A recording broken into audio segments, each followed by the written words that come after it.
Well, hello everybody, welcome to Nirvana's first ever podcast. I'm joined here today with Sophie, Hello. Lewis, Lou. and with this being our first ever podcast, we're going to talk about our favourite things. So, take it away, Sophie.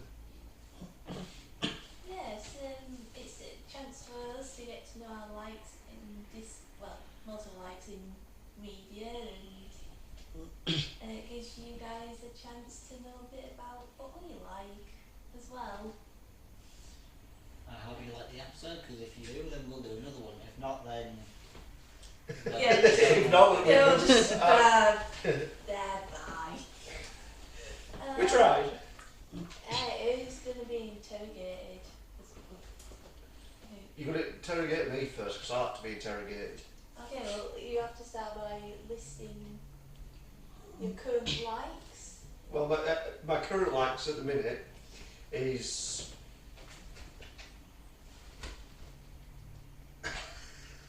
the book of Haynes' Tornado, the film of The Longest Day, and also the song Sabaton Bismarck, and my favourite show, Peaky Blinders. Alright. Well, I think I'm interested to know about The Longest Day, because I don't know what type of film it is. Well, The Longest Day is a World War II film set during the big landing operations of D-Day of June the 6th, 1944. And there's even Sean Connery in it, so one of the James Bonds is actually in the movie. And it's all the build up to the actual day of the landing, and then it takes you through the actual landing stage, and then when the troops have managed to push through the German defences at the Normandy beaches, which was Sword, Gold, Juno, Omaha and Utah. Well, why do you like the film? Because I'm a massive history buff, and I love everything to do with World War II. 'Cause literally, if I don't know anything about World War II, then it's not worth knowing. I also wanted to ask about the Haynes Tornado book. Like, why did you buy it? Well, the reason why I bought the Haynes Tornado book was because with Tornado it is a relatively brand new built steam locomotive, which was completed in 2008. So technically we've gone backwards instead of going forwards. We're building trains. It's just how it is. And then and it's like, and the best thing about it, it's easy to read, and it goes through all the bits and bats of the actual locomotive itself, like pistons, the connecting rods, the boiler, and where it was built and everything. Is it easy to read for those that don't know much about trains, who aren't enthusiastic? I would say it's a good read. If you're not interested in trains, then I won't suggest buying the book. But if you want to learn more about how a modern steam engine works in the modern day, it is worth buying. And also, it's just easy to read, and plus it's stabled itself in the part of history now as Tornado. It's been the newest built steam engine ever, so it's quite famous in a way.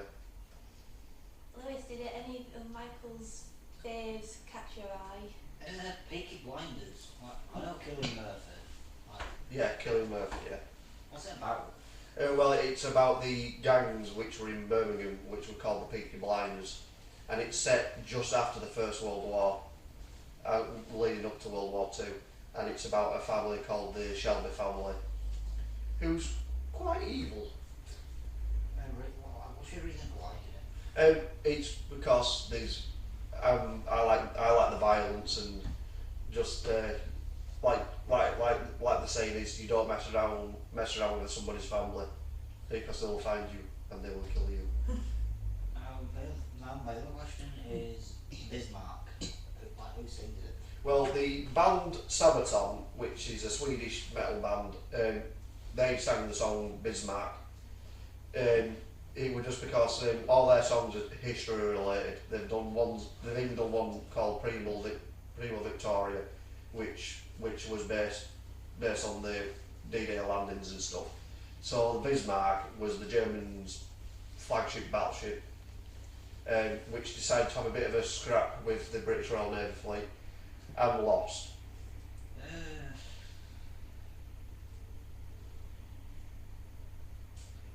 What's the synopsis or the meaning behind the song? The meaning behind the song is just how the Germans thought that this new battleship was going to be the best battleship ever. It was going to rule the waves and literally bring glory to Germany, which it didn't. So they messed up with that one. It's now time to interrogate Sophie. Oh yeah, Let's interrogate Sophie. Oh, this is going to be interesting. Right. Before we get into the questions, I better give off my list. So my favourite TV show is The Great British Bake Off. My favourite video game is Crash Bandicoot Warped.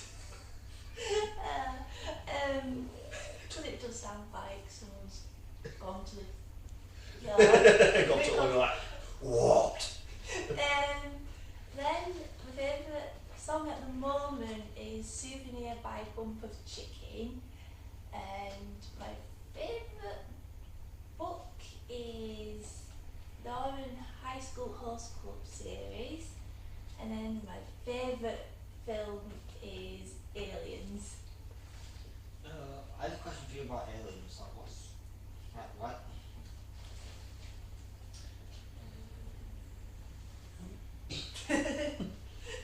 Oh dear. Why is it your favourite? It's sentimental because I was like 6 when I watched it. Because 6? Jesus. yeah, I think I'm about 6 because I went to a H&M shop and near in Leeds, and there was like a staircase, and on the staircase was a shelf full of DVDs, and the artwork for that film caught me and my brother's eyes, as well as the fly that featured Vincent Price, and we watched both films at my grandparents' house, and I was more scared of the fake spider in the fly than I was of aliens. It's not real. And yeah, also like there's a scene where the colonial marines are ambushed, and I don't know why it always gets my blood pumping. It's like, yeah, come on, because Ripley's having to come to the rescue after being, ignored when she was trying to warn them what's lies ahead, and I love the bond between Ripley and Newt as well, and how it all ended, the film ended as well. It's like, mwah. And then Alien 3 comes out and spoils it. We don't talk about it. I prefer it to Resurrection, but yeah, still.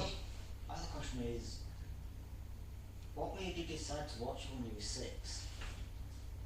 Like I said, it was the artwork, and because my brother had it on, and we were all at my grandparents' house. Sounds like bad parents. I like, we were right on the floor, sat in front of the TV watching it as well. I've got another question for the Alien one, because was it true that the filming stopped for tea? Yeah, during production, because it was done by the American Film Company and the British Film Company, and especially during the filming when you meet the Queen at last, with all the smoke and that, a little old dear with a tea trolley opens the door, letting all the smoke out, coming in going, "Did anyone want tea?" And all the British just drops everything and goes for the tea trolley. Yeah, before I move on to my next question, even I knew that, because as far as I remember, James Cameron? Yeah, James Cameron, yeah. Yeah, he fell out with the crew after that. Yeah. But yeah, the Crash 3. Oh, that's caught your eye, has it? Yes, because it's another one of my favourites. console? Yeah, came out in 1998 on the PS1. And around that time, Spyro the Dragon came out, but I didn't know about that at the time. And it's that's also sentimental because even though it's like a single player game, me and my brother would try and have it as a multiplayer where we took turns with the levels, but I was a big baby, about 6, going, I can't do the underwater levels, I can't do the vehicle levels, I can't do the boss levels. Ben, please do them for me. And also speaking about the Crash Bandicoot 3, why did you like the game? Sentimental reasons, like I said, Yeah. but also they were cartoony, and I loved the death animations, and I loved the music. But I can see why people prefer the Crash 2 soundtrack more, because Crash 3 I enjoy it and I can still remember it and it plays in my head a lot, but a lot of the tracks repeat themselves, especially like the bonus stages. It's just the same track, Yeah. but it's just altered to fit the theme of the level. And also, what is the hardest level in the whole Crash Bandicoot 3?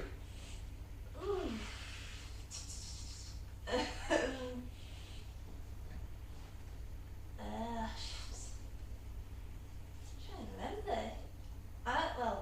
Like I said, I could never do the vehicles or the underwaters when I was a kid. Always big bro that had to do it for me. With the remake that came out, the Insane Trilogy, I found the game a bit more difficult because they made changes to the controls. And speaking of the Insane Trilogy, when I played 1 and 2 as well, because the jumping's different from the original trilogy, I died a lot. Yep. I'm pretending this is my controller. I'll be going, what is wrong with you? You should be having that. And then I go, screw you, I quit. Well, at least it wasn't the controller being thrown at the actual TV. I nearly broke the controls at the time. So. Oh dear, no, we're not cheap. Oh. No, it's not. Anyway, what's your most nostalgic memory?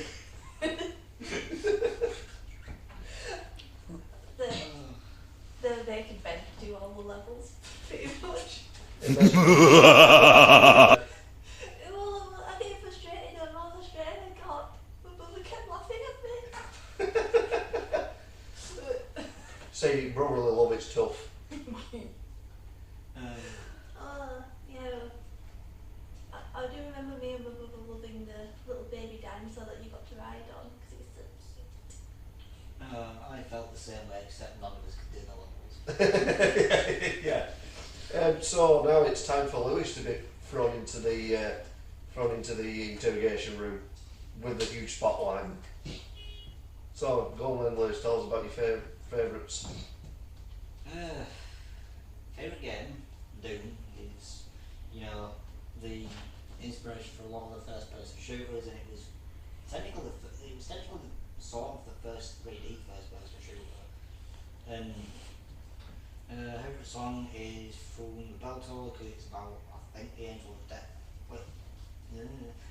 Creeping Death. Creeping Sorry, Death. Yeah. Yeah. Which is about the Angel of Death and things like that, and it's Metallica, and I love Metallica. Favourite film is Terminator 2, because it's Terminator 2 and it's one of the greatest sequels of all time. And my favourite series is Dragon Ball, because rest in peace Akira Toriyama.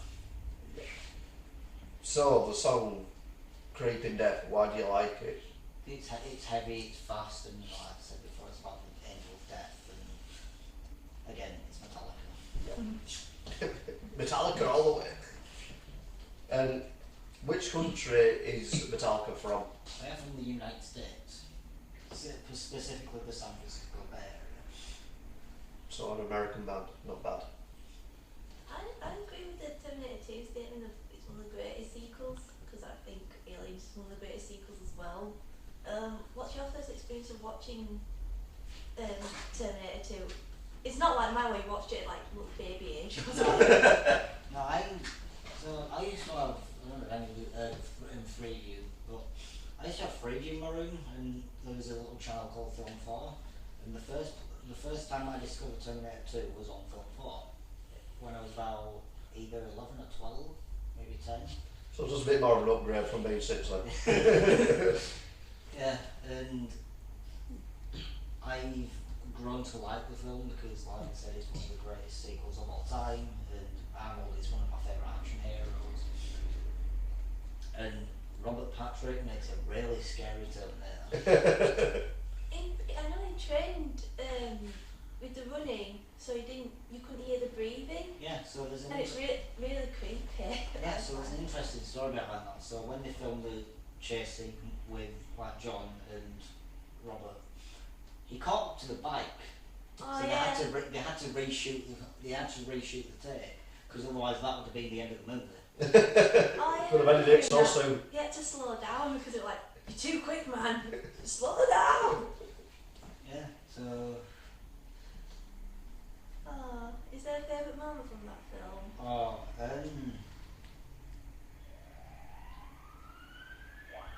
I know when he stood at the top of Cyberdyne and just shooting all the places.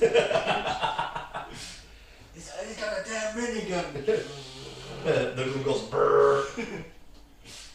I love that scene. So now we're going to want to talk about Dragon Ball. Ooh, yes. Who is your favourite character? Now, for many people, the obvious choice would be Goku, but mine is Vegeta because he has a massive ego, and it's. Just so you let loose, doesn't it? I think he's also nearly the same height as me as well. He's like 5, isn't he? So you're sure it's not you, Louis? I was wondering, can you watch Dragon Ball from any point, or do you have to watch it from the very beginning? Cause I think you can watch it from any point. Because normally, like, they'll either recap or tell the story from GT. You don't have to watch because it's not canon. So, Yeah. Oh yeah. but if you want to start from the original, start from the original. But if you want to start from Z, start from Z. And Yeah. So what is your favourite episode? it's hard to choose because between like all of the series, like original has like over 200, I think. No, original Dragon Ball has about over 100-ish. Z has about 200, and then. But if I had to pick a favourite episode, it's probably the climax of the Tournament of Power, when I won't say because I don't want to spoil anything, just in case none of you have watched it.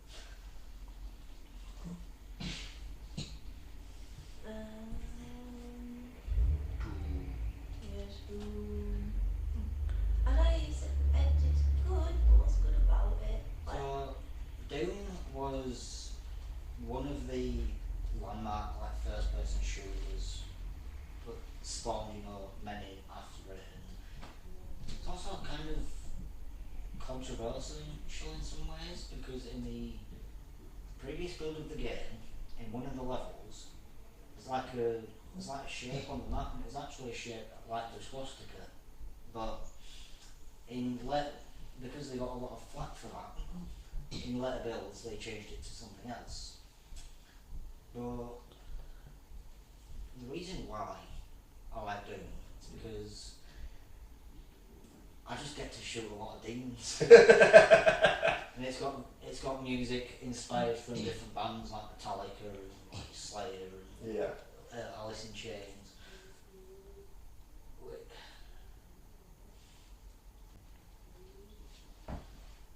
Also the character, like the plot of the game is just you shoot things. Yeah. Like there is a story, but it's like not really. It's not the most important part. No, just killing stuff. Yeah, the most important part is just going around shooting demons. which version of Doom is it that you Uh, like? Because I know that it originally started on floppy disks. yeah, the original was actually shareware, so like it was. Yeah. Mm. I know that was a good way to advertise because people Yeah. thought they had played all of the game even for just one episode, and then people would be hacking it and then selling it on to some. I think the thing is, like with shareware, like people were basically just beating the game before the game came out. So when the sequel came out, it was straight to CD, and like they stopped doing the whole shareware thing because. Yeah. Yeah. But the version I played it's the original but remastered for like PS4. Yeah. So, well, it looks like we've come to the end of the interrogation. Oh, I did notice there's a note on yours about yummy goodies. Oh, Great British Bake Off. Yeah, you I knew I forgot something, but there we go. You're so naughty. Thank you. Yeah. So, Great British Bake Off. Why do you like the show? I like cake. I like it. I like cake. Most simple answer you could have. Yeah, pretty much. It's making me hungry. I like baking as a hobby. Oh, she's a very good baker, I can tell you that. I started watching it when it was on to partway through season 2. I didn't know about season 1 until years later. And I did go back to watching it, and I'm just like amazed of how creative people can get, and it makes me a bit jealous because it's like, I don't have the time to do that. I don't have the time or the effort. So, who is your favourite host out of the Bake Off? I would have had Mel and Sue at the top because they were the originals, but with the new season now, I'm loving Alison Hammond more. She's starting to become my little favourite because she's so bubbly and warm. Mm. Well, with that note, now it's definitely time to end. Yeah, I can go and have some cake. Well, thank you for everybody who's watched the podcast for today, and it's a thank you from Sophie. Yeah. Thank you from me. It's a thank you from Alex, our cameraman, and also thank you for Andrew, who's our editor. And that's our supporting staff. our support.